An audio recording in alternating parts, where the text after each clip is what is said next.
اللهم صل على سيدنا محمد يا رب صل وسلم دائما ابدا على حبيبي. اپنے کانسیپٹ کو کیا کریں؟ کلیئر کریں. ہمارے پاس میرے بھائی اسلام کے علاوہ کوئی آپشن نہیں ہے. اور قرآن کیا کہتا ہے؟ من اعرض عن ذکری. اللہ نے ایک دھمکی دی ہے اور ایک خوشخبری سنائی ہے. اللہ نے کہا من اعرض عن ذکری فإن له معیشۃ ضنکا. جو اسلام پہ نہیں چلے گا، اسلام کو اوڑھنا بچھونا نہیں بنائے گا. پہلی تو اللہ نے دھمکی دی تمام تر ترقیوں کے باوجود اس کی زندگی کو اس پہ تنگ کر دوں گا میں. ایک انسان جیل میں تنگی محسوس کرتا ہے، وہ سمجھ میں آتی ہے. ایک کھلے میدان میں تنگی محسوس کر رہا ہوں تو یہ کھلے میدان کا فالٹ نہیں ہے، یہ اس کی اپنی کھوپڑی کا بولو فالٹ. اللہ کہتے ہیں جو اسلام کو فالو نہیں کرے گا نا، سکون کے تمام تر اسباب ہوں گے، اس کے باوجود اس کی کھوپڑی میں سکون نام کی چیز بولو نہیں ہو.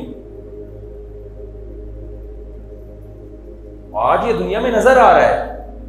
اللہ کہتے ہیں نہیں، اس کو سکون نہیں مل سکتا. کیوں؟ اس کی ایک سائنٹیفک لاجک بھی ہے. بتاؤ نیچر پہ چلنے میں سکون ہے یا نیچر سے بغاوت میں سکون ہے؟ شیر کی نیچر کیا ہے؟ غاروں میں رہنا. آپ نے کیا کیا؟ آپ نے کہا بیوقوف غاروں میں رہ رہا ہے، پہاڑوں میں رہ رہا ہے. گھر میں صوفے میں ایئر کنڈیشن میں لا کے بٹھا دیا اور گولے گنڈے رکھ دیے اس کے سامنے. آپ خوبصورت رسگلے رکھ دیے، کباب رکھ دیے کہ گوشت کھاتا ہے. تو تھوڑے دنوں بعد ڈپریشن سے مرے گا کہ نہیں مرے گا؟ بولو نا کیا ہو گیا؟ اس لیے کہ آپ نے اس کو اس کی نیچرل لائف سے دور کر دیا. اللہ کا قرآن میں یہ دعویٰ ہے کہ انسان کی جو نیچر ہے اس کو اسلام کہا جاتا ہے. جو اسلام سے ہٹے گا وہ اپنی نیچر سے ہٹ جائے گا. گورے اسلام سے ہٹ گئے. اس نیچر انسان کی تھی نکاح کر کے زندگی گزارنا، عورت کے پاس جانا. نیچر سے ہٹے مردوں کے پاس جانا شروع ہو گئے. نیچر سے ہٹے نکاح کے بجائے زنا کا راستہ اختیار کر لیا. انسان کی نیچر تھی جب پیدا ہوگا تو ایک ددیال والا خاندان ہوگا، ایک دنیال والا خاندان ہوگا. جو نیچر سے ہٹے زنا جب آیا تو جب پیدا ہوا صرف ننیال ملا، ددیال مارکیٹ سے شارٹ ہو گیا. اور جو ننیال ملا وہ بھی اس کو ننیال کہتے ہوئے بھی شرم آ رہی ہے ہمیں. ایک عدد اماں اور ایک عدد نانی جو اولڈ ہاؤس میں ہوگی وہ بھی نواسے کو گھر میں میسر نہیں ہے. اماں کے علاوہ کوئی خالہ چچا پھوپھی بھی نہیں مل رہی اس کو. تو یہ نیچر ہے، یہ نیچر سے بغاوت ہے. نیچر کیا ہے؟ جب آپ کا دماغ تھک جاتا ہے آپ سو جاتے ہیں اور دماغ فریش ہو جاتا ہے. یہ نیچرل ہے، صدیوں سے چلا آ رہا ہے. اور نیچر سے بغاوت کیا ہے؟ جب آپ ٹینشن میں ہوتے ہیں آپ شراب پینا شروع کر دیں. یہ سکون حاصل کرنے کا نیچرل طریقہ نہیں ہے، یہ نیچر سے بغاوت ہے. تو اب شراب میں سکون نہیں ملے گا آپ کو. شرابی کہتا ہے میں تو پیتا ہوں مجھے سکون ملتا ہے. ابے تو نے اپنے آپ کو اس کا عادی بنا لیا ہے. اب تھوڑی دیر میں تجھے نہیں ملے گی، تیرا دماغ خراب ہوگا. اور جو پینے کا عادی نہیں ہے پوری زندگی نہیں پیے گا، اس کا دماغ پھر بھی خراب نہیں ہوگا. ہم تو اتنا لمبا بیان کر رہے ہیں بغیر پیے. شرابی کر سکتا ہے؟ تو دماغ ہمارا خراب ہو گیا، شرابی کا خراب ہو گیا. شرابی کا دماغ خراب ہو گیا میرے بھائی. ہر چیز اسلام کی، انسان کی نیچر ہے وہ ایک خدا کی عبادت مانگتا ہے، وہ خدا کو مانگتا ہے، عبادت کرتا ہے. خدا نہیں ملے گا ڈپریشن میں جائے گا. وہ کوئی ہے جو اس کو تسلیاں دیتا ہے کہ غم بھی میں دیتا ہوں خوشیاں بھی میں دیتا ہوں. خدا کو زندگی سے نکال دیا آپ نے تو یہ نیچر کے خلاف ہے. کون تسلی دے گا آپ کو؟ موٹیویشنل اسپیکر تھوڑی تسلی دیں گے. آج کل لوگ تسلی کے لیے موٹیویشنل اسپیکر کو سن رہے ہیں. ابے ان کو کون تسلی دے رہا ہے؟ ہمارے محلے میں ایک کوئی فاحشہ خاتون تھی، اب تو بیچاری چلی گئی اللہ مغفرت کرے. تو اس سے کوئی شادی نہیں کرتا تھا، اس کے کیریکٹر خراب تھا. تو ایک بندہ آیا مجھے کہنے لگا کہ ایک دن یہ مجھے پکڑ کے کہنے لگی مجھے لے کے بھاگ جا. میں نے کہا آپ نے کیا جواب دیا؟ کہتے میں نے کہا میں تجھے لے کے بھاگوں گا، مجھے کون لے کے بھاگے گا؟ تو آپ کو موٹیویشنل اسپیکر تسلی دے دیتا ہے غموں سے بالفرض، حالانکہ نہیں نجات دے سکتا وہ غموں سے. اس کے پاس پاورفل موٹیویشن نہیں ہے جو اسلام کے پاس ہے. اگر بالفرض وہ آپ کو تسلی دے دیتا ہے تو اس کو تسلی کون دیتا ہے؟ وہ خود اپنے بیانات سنے گا بیٹھ کے کیا؟ جو موٹیویشن قرآن نے دی ہے نا غموں میں، قرآن نے کس طرح سے ہمیں تسلی دی ہے؟ الذین اذا اصابتهم مصیبۃ قالوا انا للہ وانا الیہ راجعون، فرمایا ہمارے نیک بندے جب انہیں کوئی مصیبت پہنچتی ہے یہ کہتے ہیں ہم اللہ کے غلام ہیں، خود مالک کو حق ہوتا ہے کہ غلام کے ساتھ جیسا چاہے سلوک کرے، اور اللہ ہمارا ظالم مالک نہیں ہے، نعم المولا و نعم النصیر، وہ ہمارا دوست ہے، وہ اگر ہمیں کوئی مصیبت پہنچا رہا ہے اس مصیبت میں ہماری خیر ہے، اور وَإِلَيْهِ راجعون، اور ہم نے لوٹ کے بھی اللہ کے پاس جانا ہے۔ آج جو مصیبت ہمیں ملی ہے کل اللہ اس مصیبت کے بدلے میں اگر ہم صبر کرتے ہیں تو ہمیں اس کا اجر دے گا۔ یعقوب علیہ السلام کا بیٹا چھن گیا بچپن میں، ساری زندگی غموں میں گزری، کیا یعقوب علیہ السلام نے کسی موٹیویشنل اسپیکر کی تقریر سنی تھی اس غم سے بچنے کے لیے؟ بولو نا، کیا کسی نفسیاتی ڈاکٹر کے پاس گئے تھے کہ جی میں کاؤنسلنگ کریں میری، آپ میں بہت پریشان ہوں؟ یعقوب علیہ السلام کے زبان پہ ایک جملہ تھا، اعلم من اللہ ما لا تعلمون، میں اللہ کے بارے میں وہ کچھ جانتا ہوں جو تم نہیں جانتے، اس غم میں بھی میرا رب مجھے کچھ نوازنا چاہتا ہے۔ تو جب تک اللہ آپ کی زندگی میں نہیں ہوگا غموں سے تسلی کسی کا باپ بھی آپ کو نہیں دے سکتا۔ ایبیوزنگ لینگویج پہ میں پیشگی معذرت کر چکا ہوں، میں ابے تبے پہ بھی آتا ہوں اور باپ دادا پہ بھی۔ ہم جب بچپن میں پھڈا کرتے تھے نا، وہ کہتے تیرا باپ بھی یہ کام نہیں کرتا۔ آپ اسرار ہیں؟ کیا نام ہے آپ کا؟ اچھا وہ ہمارے دوست ہیں اسرار، بالکل آپ کی شکل کے لگ رہے ہیں۔ میں نے کہا موٹے کیسے ہو گئے تھے؟ وہ تھوڑے باریک تھے، کئی سالوں سے ملا نہیں ہوں میں ان سے نا۔ تو ہم جب بچپن میں لڑتے تھے تو اسکولوں میں لڑتے بھی تھے الحمدللہ، اب تو اسکولوں میں لڑنا بڑنا چھوڑ دیا، یہ بھی نیچرل نہیں ہے میرے بھائی۔ ڈپریشن میں جا رہے ہیں بچے اس سے۔ بچوں کے بہن بھائی ہوا کرتے تھے آپس میں لڑتے تھے، وہ یہ نیچرل ہے، اس سے ان میں کانفیڈنس پیدا ہوتا ہے، برداشت پیدا ہوتی ہے۔ ایک ایک دو دو بچے ہوتے ہیں، وہ کس سے لڑیں گے جا کے؟ لہذا وہ چھوئی موئی بن جاتے ہیں، بڑے ہو کے ذرا سی بھی ڈپریشن برداشت نہیں کرتے۔ آپ کو پتا ہے مالداروں کے بچوں میں ڈپریشن کی بیماری اور دماغی توازن خراب ہونے کی بیماری غریبوں کے بچوں سے زیادہ ہے۔ کیوں؟ اس کو کوئی ٹینشن ہی نہیں ملتی کبھی، نہ کبھی ڈانٹا، نہ کبھی مارا اماں نے، نہ کبھی ڈانٹا، کچھ بھی نہیں، ہر خواہش پوری ہو رہی ہے، بچے کی اوپر کی سیٹنگ کیا ہو جاتی ہے؟ آؤٹ۔ غریب کا بچہ بات بات پہ ماں سے چپیٹ کھاتا ہے۔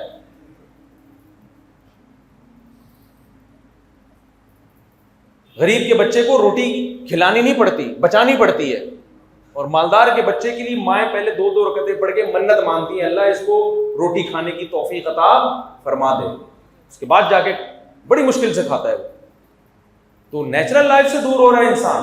تو ہم وہ بچپن میں جب اسکولوں میں پڑھے ہوتے تھے نا، ہم کہتے تھے تیرا باپ بھی نہیں کر سکتا ایسے نا، تو وہ کہتے اوے باپ پہ نہیں جانا، حالانکہ باپ کی ایک نہیں مانتا گھر میں، لیکن یہاں پر ہم اوے باپ پہ نہیں جانا، تو پھر ہم بھی نہیں جاتے تھے باپ پہ، اب جا رہے ہیں اتنے عرصے کے بعد جا کے،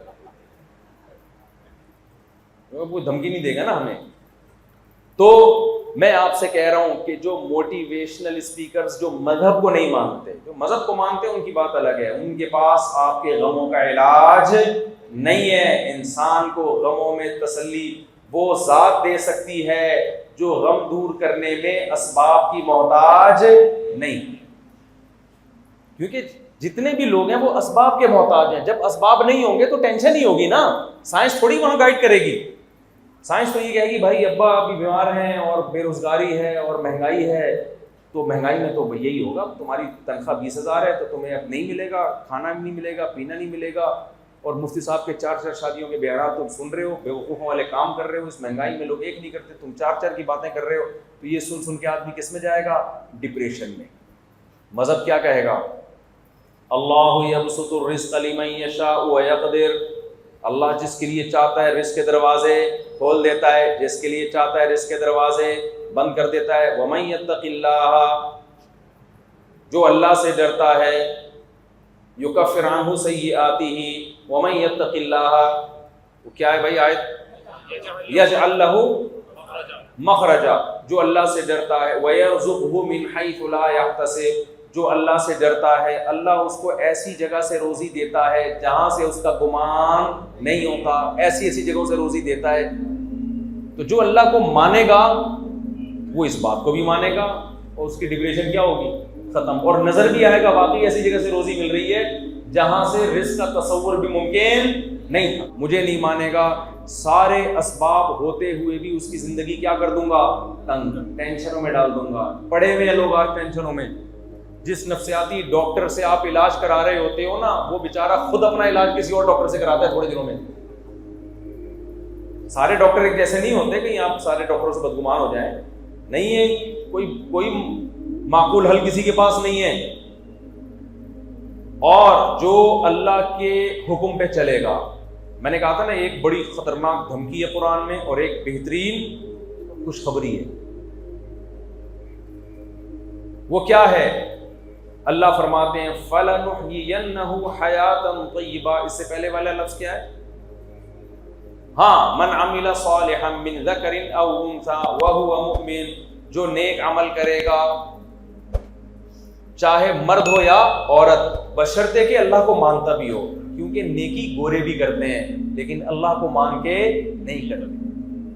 وہ کس کہتے ہیں کہ اچھے انسان کے لیے ضروری ہے کہ وہ سوسائٹی میں اچھے کام کرے. سمجھ میں آ رہی ہے؟ دل نہ دکھائے کسی کا. ان کی نظر میں ایئر ہوسٹس بہت اچھی ہے کیونکہ سب سے اچھے اخلاق سے پیش آتی ہے. اسلام کی نظر میں اگر وہ اپنے ابا اماں سے بھی اسی تمیز سے پیش آتی ہے تو بہت اچھی ہے. وہ اگر ابا اماں سے اس طرح سے بات نہیں کرتی، میاں سے اس طرح سے بات نہیں کرتی، تو اللہ کی نظر میں وہ اچھی بولو نہیں. تو اللہ کہتے ہیں جو میری یاد سے اعراض کرے گا، ہاں جو نیک عمل کرے گا، وَهُوَ مُؤْمِنٌ، بشرطے کہ مومن بھی ہو، فَلَنُحْيِيَنَّهُ حَيَاةً طَيِّبَةً. اتنا بڑا دعویٰ کر لیا نا قرآن نے. قرآن کہتا ہے کہ میں قسم اٹھا کے کہتا ہوں، لام تاکید کے لیے اور نون بھی تاکید کے لیے. ہم ضرور 3 دفعہ ضرور کا لفظ لگایا اللہ نے. لام تاکید، نحیینہ میں نون تاکید ثقیلہ، تو 2 تاکیدوں کا فائدہ دیتا ہے. یعنی اللہ کہتے ہیں فَلَنُحْيِيَنَّهُ حَيَاةً طَيِّبَةً، ہم ضرور اس کو اٹریکٹیو زندگی دیں گے، پرکشش زندگی دیں گے، پاکیزہ زندگی. پاکیزہ کا مطلب وہ پاکیزہ جس میں اٹریکشن ہو. دیکھو جب صاف ستھرے کپڑے پہن کے انسان پاکیزہ نہا دھو کے آتا ہے تو اٹریکٹیو ہو جاتا ہے نا وہ. کل میں گھر سے باہر نکلا نا، ہماری گلی کے الحمدللہ گٹر بھرے ہوئے ہیں کراچی کے پورے. اللہ کا بڑا فضل ہے الحمدللہ. اس کی وجہ سے ہمارا امیون سسٹم بہت پاورفل ہو گیا ہے. اب کراچی کا بندہ گٹر میں گر کے بھی نکل آئے نا بیمار نہیں ہوتا الحمدللہ. تو حسب معمول میں سعودی عرب سے آتا ہے نا جب آدمی کسی دوسرے ملک سے، 3-4 دن تک بدبو سے دماغ سڑا رہتا ہے اس کا. لیکن یہ سوچ کے تسلی ہوتی ہے کہ پہلے بھی کئی دفعہ باہر بیرون ملک سے آئے تھے، 5-6 دن میں الحمدللہ بدبو ختم ہو گئی تھی. وہ بدبو نہیں ختم ہو رہی تھی، ہم آتی ہوتے ہیں. ایک خاتون کی شادی ہوئی، بھنگیوں میں گئی وہ شادی ہو کے نا. تو جب گئی ہے تو ساس سے کہتی ہے 1 ہفتے بعد کہ دیکھ میں جب سے تیرے گھر میں آئی ہوں نا، پہلے ایک بدبو تھی، میرے آنے سے وہ بدبو ختم ہو گئی. ساس نے کہا کم بخت تیرے آنے سے بدبو ختم نہیں ہوئی ہے، تو بدبو کی عادی ہو گئی ہے. کیونکہ میں بھی جب نئی اس خاندان میں آئی تھی مجھے بھی بدبو آتی تھی، 1 ہفتے بعد مجھے بھی آنا بند ہو. تو کراچی میں الحمدللہ نہ گٹر کے ڈھکن مکن بھی نہیں ہوتے، ابلتے رہتے ہیں. تو ہمارے گھر کے باہر گلی میں پورے گٹر ابل رہے تھے. تو کل میں گھر سے باہر نکلا تو مجھے ایک گٹر کے اوپر نا اتنا حصہ نظر آیا ایک بندے کا. وہ بھنگی بیچارہ گٹر صاف کر رہا تھا، پورا اندر پانی اوپر تک گٹر کے. اور بندہ کیا ہے، صرف ناک اس کی باہر ہے، پورا کیا ہے وہ بیچارہ صاف کر رہا ہے گٹر. ایک دم میں دیکھ کے ڈر گیا کہ سر، آنکھ اور ناک باہر ہے، پورا بندہ کیا ہے وہ بیچارہ صفائی کر رہا ہے. تو میں نے کہا یار میں کوئی ولاگ بنا دوں لیکن مجھے پھر اچھا نہیں لگا کہ یار یہ بیچارہ بولے گا. وہ بات میں پتہ نہیں کس پہ بتا رہا تھا، یہ واقعہ کس بات پہ سنا رہا تھا میں. ہاں اب آپ مجھے ایک بات بتاؤ، وہ جب گٹر میں ڈوب کے بیچارہ نکلے گا، ہم بچپن کا بھی ایک واقعہ یاد آتا ہے. ایک دفعہ ایک بھنگی بیچارہ گٹر میں سے نکلا ہے نا تو سر پہ اس کی چیزیں رکھی ہوئی تھی. وہ اس کو پتہ ہی نہیں میرے سر پہ کیا رکھا ہوا ہے. ہم مذاق اڑا رہے بچے اس کا، ابے یہ کیا لے کے، ٹرنٹ تھی اس کی، وہ کیا لے کے گھوم رہا ہے. اب آپ مجھے ایک بات بتاؤ، وہ تو بیچارے کی جو بھی ہے کم از کم ڈکیتی تو نہیں کر رہا نا وہ، لیکن اٹریکشن ہے اس میں کیا؟ اگر وہ باہر نکلے اور کہے مفتی صاحب میں آپ سے بہت محبت ہے، آپ سے گلے ملنا چاہتا ہوں، میرے کتنے بھی اچھے اخلاق ہوں میں مل لوں گا؟ میں کہوں گا بھائی اگر میں تجھ سے گلے ملا تو مجھ سے کوئی گلے نہیں ملے گا۔ اس سے کیا پتہ چلتا ہے؟ گندگی میں اٹریکشن نہیں ہے۔ لیکن بعض دفعہ ایسے بھی ہوتا ہے، میں خوشبوؤں میں بہت، میرا ذوق بہت ہی تھوڑا سخت قسم کا ذوق ہے، ہر خوشبو مجھے پسند نہیں آتی، بہت کم خوشبوئیں پسند آتی ہیں۔ اکثر کوئی خوشبو لگا کے آئے نا تو میں اس سے 2 کلومیٹر دور بھاگ رہا ہوتا ہوں کہ میرے نہ لگ جائے کہیں۔ الکوہلک خوشبو ہوتی ہیں، دماغ میں چڑھ رہی ہوتی ہیں۔ بعض دفعہ عرب لوگ بڑی اچھی خوشبوئیں لگاتے ہیں، بعض دفعہ ایسے ہوا کہ کسی اپنے دوست سے میں گلے ملا، اس نے بہترین اوریجنل خوشبو لگائی ہوئی تھی، گلے ہی ملتا رہا آدمی کہتا ہے یار اتنی اچھی خوشبو آ رہی ہے کہ ایک دفعہ اور گلے ملو، اور کپڑے بھی صاف، لباس بھی صاف۔ تو اللہ نے خوشبو میں اور صفائی میں اٹریکشن رکھی ہے، تو اللہ نے قرآن میں کہا کہ جو اسلام کو فالو کرے گا اس کی زندگی کو کیا بنا دوں گا؟ اٹریکٹیو، اس کو اپنی زندگی اچھی لگنے لگے گی، کیونکہ اسلام ہر جگہ پاکیزگی سکھاتا ہے، آپ کو برائی سے روکتا ہے۔ اور جو اسلام کو فالو نہیں کرے گا اس کی مثال بھنگیوں کی سی ہے، سب کچھ ہوتے ہوئے اس میں اٹریکشن ختم ہو جائے گی۔ تو آج جو دنیا پرست لوگ، جو نام نہاد لبرل لوگ آپ کو اتنے اٹریکٹیو لگ رہے ہیں نا، یہ دور دور سے لگ رہے ہیں، قریب جا کے ان کے ساتھ کچھ ٹائم گزارو، آپ بھی ڈپریشن کے مریض بن جاؤ گے تھوڑے دنوں میں۔ تو یہ اللہ کا وعدہ ہے۔ اب میں بات کو سمیٹ کے ختم کرتا ہوں۔ اتنے سارے اللہ نے وعدے کر لیے آپ سے، اتنے سارے وعدے کر لیے اللہ نے، تو میرے بھائی اب ہمارے پاس اسلام کے علاوہ کوئی آپشن نہیں۔ اب جلدی سے بات کو سمیٹ کے ختم کرتا ہوں۔ اب ایک بڑا مسئلہ ہماری سوسائٹی میں یہ کھڑا ہوتا ہے کہ ٹھیک ہے جی ہم سب نے اسلام کو فالو کرنا ہے، لیکن کون سا والا اسلام؟ فلاں کہہ رہا ہے یہ مولوی سارے منجن بیچ رہے ہیں، یہ ان کا اسلام غلط ہے، میرا والا اسلام کیا ہے؟ ٹھیک ہے۔ فلاں کہہ رہا ہوتا ہے یہ اسلام غلط ہے، میں جو پیش کر رہا ہوں قرآن و سنت کی روشنی میں وہ کیا ہے؟ ٹھیک ہے۔ تو بجائے ان سب کے جوابات دینے کے نا، الٹا ان سے ایک سوال کر دو۔ کیا کر رہے ہیں آپ نے؟ کہ ٹھیک ہے ہم جس اسلام کو ہم فالو کر رہے ہیں ہم اس کو چھوڑنے کے لیے تیار ہیں، کیونکہ اس پہ تم نے اتنے اعتراضات کر لیے ہیں، تو اب ہمیں تم پہ جو اعتراضات ہوتے ہیں نا ان کا جواب دے دو، تو ہم یہ والا اسلام کیا کر کے چھوڑ کے تمہارے والے اسلام کو کیا کریں گے؟ فالو کریں گے۔ وہ اعتراض یہ ہے کہ قرآن میں، حدیثوں میں جگہ جگہ یہ بات ہے کہ یہ امت گمراہی پہ کبھی بھی جمع نہیں ہو سکتی، ایک بات۔ دوسری بات، قرآن میں اللہ نے ارشاد فرمایا کہ پیغمبر صلی اللہ علیہ وسلم ان کو کتاب اللہ کی تعلیم دیں گے اور ان کا تزکیہ کریں گے۔ میں سمجھا پا رہا ہوں اپنی بات؟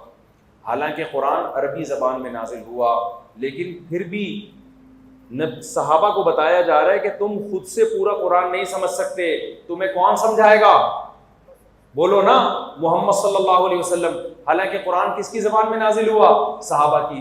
اب ایک بات مجھے آپ بتاؤ کہ جب صحابہ نبی سے سیکھے بغیر قرآن نہیں سمجھ سکتے تھے تو کیا تابعین براہ راست قرآن سمجھ سکتے تھے صحابہ سے سیکھے بغیر؟ ابے کیا ہو گیا میرے بھائی؟ جب تابعین صحابہ سے سیکھے بغیر قرآن نہیں سیکھ سکتے تھے تو تبع تابعین سے سیکھے بغیر ڈائریکٹ قرآن سمجھ سکتے تھے؟ اتنے بڑے بڑے لوگ ڈائریکٹ قرآن نہیں سمجھ سکتے تھے، ان کو ٹیچرز چاہیے تھے، اپنے سے پہلے والے لوگ۔ اچھا مجھے ایک بات بتاؤ، تبع تابعین نے تابعین سے سیکھا، کسی اور سے نہیں سیکھا۔ کیوں؟ اس لیے کہ تبع تابعین نے جن تابعین سے سیکھا ان کا سیکھا ہوا اس لیے معتبر تھا کہ انہوں نے صحابہ سے سیکھا، اور صحابہ کا سیکھا ہوا اس لیے معتبر تھا کہ انہوں نے پیغمبر سے سیکھا۔ آئی بات سمجھ میں؟ تو تبع تابعین کے شاگردوں نے تبع تابعین سے سیکھا، ڈائریکٹ نہیں سیکھ سکتے تھے وہ، تبع کسی اور سے بھی نہیں، تبع تابعین سے، کیونکہ ان کا سیکھا ہوا معتبر ہے، کیونکہ انہوں نے کس سے سیکھا؟ تابعین سے۔ تو یہ سلسلہ تابعین، تبع تابعین، پھر تبع تابعین، پھر ان کے شاگرد، یہ صدیوں سے چلا آ رہا ہے۔ جو اس سلسلے سے ڈسکنیکٹ ہوگا جیسی مرضی قرآن کی تفسیر پیش کر دے, حدیث کی تفسیر پیش کر دے, جتنے نمبر ریفرنسز اور حوالے دے دے, اس کا سیکھا ہوا معتبر نہیں ہے. لہذا جتنے باطل لوگ ہیں نا جو آپ کو جمہور امت سے ہٹا رہے ہیں, ان سے یہ پوچھ لیا کرو کہ آپ جو یہ تفسیر پیش کر رہے ہو, یہ جو آپ قرآن سکھا رہے ہو, آپ کے ٹیچر کون ہیں, آپ نے کس سے سیکھا. اگر وہ کہے کہ میں کسی بابے شابے کو نہیں مانتا, میں کسی بزرگ کو نہیں مانتا, تو اس کا مطلب کہ تم صحابہ پہ الزام لگا رہے ہو کہ وہ تو قرآن پیغمبر کے بغیر اور تابعین صحابہ کے بغیر نہیں سمجھ سکتے تھے, یہ کوئی مریخ سے نئی مخلوق آئی ہے جو ڈائریکٹ سمجھے گی قرآن. میرا خیال ہے آپ ہی کی سمجھ میں نہیں آ رہا تو باطل فرقوں کی کہاں سمجھ میں آئے گا. تو سب سے پہلا کوئی بھی جب بندہ اٹھ کے آیا کرے نا, اس سے بولو بھائی اپنے ٹیچر کا نام بتاؤ, تم نے کس سے پڑھا ہے. اگر وہ یہیں پہ آؤٹ ہو جاتا ہے, جتنے مرضی دلائل لے رہا ہو, اس کی بات سننے کی بولو نہیں, یہ ہو نہیں سکتا کہ خود سے سیکھا ہو. اگر وہ اپنے ٹیچر کا نام بتا دیتا ہے تو آپ کہیں یہ ٹیچر کا سے سیکھنا معتبر بھی ہے یا نہیں ہے. اس کے لیے ضروری ہے کہ اس کے ٹیچر کا نام بتاؤ, ورنہ تو کسی سے بھی سیکھ لو آپ. ایک آدمی کہتا ہے میں نے میڈیکل سائنس کتابوں سے نہیں, باقاعدہ ٹیچر نے پڑھائی ہے. کون ہے ٹیچر؟ وہ کسی قصائی کے بارے میں بتا رہا ہے, میں نے اس سے پڑھی ہے میڈیکل سائنس. مان لو گے ٹیچر تو ہے مگر وہ معتبر ٹیچر نہیں ہے. تو وہ کہے میں نے فلاں سے سیکھا ہے. اچھا فلاں نے کس سے سیکھا ہے؟ یہ 2-4 سلسلوں کے بعد جا کے پنچر ہو جاتے ہیں لوگ, کیونکہ نئے فرقے. جماعت المسلمین والے یہ کہا کرتے تھے, بڑے مناظرے ہوتے تھے ہمارے ان سے, اب مارکیٹ سے شارٹ ہو گئے, اللہ کا بڑا فضل. وہ کہتے تھے کہ نبی نے فرمایا کہ فرقے جب بہت زیادہ پھیل جائیں گے تو جماعت المسلمین کو فالو کرنا ہے, حنفی شافی مالکی حنبلی نہیں بننا. کس کو فالو کرنا ہے؟ جماعت المسلمین کو. لوگ بڑے گمراہ ہو رہے تھے, یار یہ کوئی حنفی ہے, کوئی شافی ہے, کوئی مالکی ہے, کوئی حنبلی ہے. اصل تو جماعت المسلمین ہے بھائی, کوئی فرقہ وارانہ نام نہیں ہے. میرے ساتھ بیٹھے, میں نے ان سے کہا جماعت المسلمین تو 1975 میں بنی ہے, اس سے پہلے تو یہ رجسٹرڈ ہی نہیں تھی, اس نام کا کوئی فرقہ ہی نہیں تھا. تو اس سے پہلے امت گھاس کھا رہی تھی کیا ہے بھائی؟ کہہ رہے ہیں بھائی نبی نے تو یہ حکم دیا جماعت المسلمین کو. میں نے کہا نبی نے جو جماعت بنائی تھی نا مسلمانوں کی, اس کو فالو کرنے کا حکم دیا ہے. یہ جماعت المسلمین تم نے بنائی ہے, یہ نبی کی بنائی ہوئی نہیں ہے. اور میں نے کہا یہ جو حنفی مالکی شافی حنبلی ہے یہ وہی جماعت المسلمین ہے, کیونکہ حدیث کا مطلب یہ نہیں کہ وہ فرقہ جس کا نام جماعت المسلمین ہوگا. حدیث کا مطلب ہے جو عام مسلمان ہیں انہی کو فالو کرنا ہے, ان سے ہٹ کے کوئی نیا فرقہ نہیں بنانا. آپ نے نیا فرقہ بھی بنایا اور ظلم یہ کہ اس کا نام جماعت المسلمین کر دیا. یہ ایسے ہی ہے جیسے آپ کو میں حکم دوں یا حکومت حکم دے کہ ڈاکو کو پکڑ کے پولیس کے حوالے کرنا ہے, آپ نے پولیس کو پکڑ کے ڈاکوؤں کے حوالے کرنا شروع کر دیا. اب آپ سے پوچھ رہا ہوں پولیس کو پکڑ کے ڈاکوؤں کے حوالے کیوں کر رہے ہو؟ آپ کہہ رہے ہیں یہ جو ڈاکو ہے نا ان کا نام ہے پولیس خان. یہ ڈاکو کا نام کیا ہے؟ تو میں اور حکومت نے کہا کہ پولیس کے حوالے کرو. تو میں کہوں گا بھائی حکومت نے یہ نہیں کہا کہ جس کے ماں باپ نے اس کا نام پولیس خان رکھا ہے اس کے حوالے کرو. پولیس کا مطلب جس میں پولیس کے اوصاف پائے جائیں, اور ڈاکو کا مطلب جس میں ڈاکو کے اوصاف پائے جائیں. تو جماعت المسلمین کا مطلب جو عامت المسلمین ہو. جماعت المسلمین اس کو عام مسلمان, پبلک جس اسلام کو فالو کر رہی ہے, اس سے ہٹ کے کوئی نیا فرقہ نہیں بنا. تو یہ امت غلطی میں جمع نہیں ہو سکتی. باطل ہمیشہ تھوڑے تھوڑے فرقے رہیں گے, میجورٹی کس پہ رہے گی؟ حق پر رہے گی. کوئی بھی ایسا فرقہ مارکیٹ میں لے کر آ رہا ہے کہ میجورٹی سے ہٹا رہا ہے, وہ غلط ہے. اس کا میجورٹی غلط نہیں ہے, وہ خود غلط ہے. ریفرنسز سب کے پاس ہوتے ہیں, سمجھتے ہو کہ نہیں سمجھتے؟ تو اہل حق کے پاس میں بتا سکتا ہوں کہ میں نے کس سے علم حاصل کیا, ان کے استاذ کون تھے, ان کے استاذ کون تھے. اور ایک دو نہیں ہے, یہ صدیوں تک تواتر کے ساتھ سلسلہ جا کے کس سے ملتا ہے؟ محمد صلی اللہ علیہ وسلم سے. ہمارے جتنے دینی مدارس ہیں سب کے پاس اپنے سلسلے محمد صلی اللہ علیہ وسلم تک سند متصل کے ساتھ موجود ہیں. ہاں یہ ضرور ہے کہ انہی میں پھر برحق باطل بھی ہوں گے اور ناحق بھی ہوں گے, پھر ان میں ڈفرینس کرنا ہے کہ کون صحیح ہے کون غلط. لیکن جو اس سلسلے سے ہٹ گیا وہ کبھی بھی صحیح نہیں ہو سکتا. سمجھتے ہو کہ نہیں سمجھتے ہو؟ تو اس لیے وہی اسلام فالو کرو جو پوری دنیا میں رائج ہے.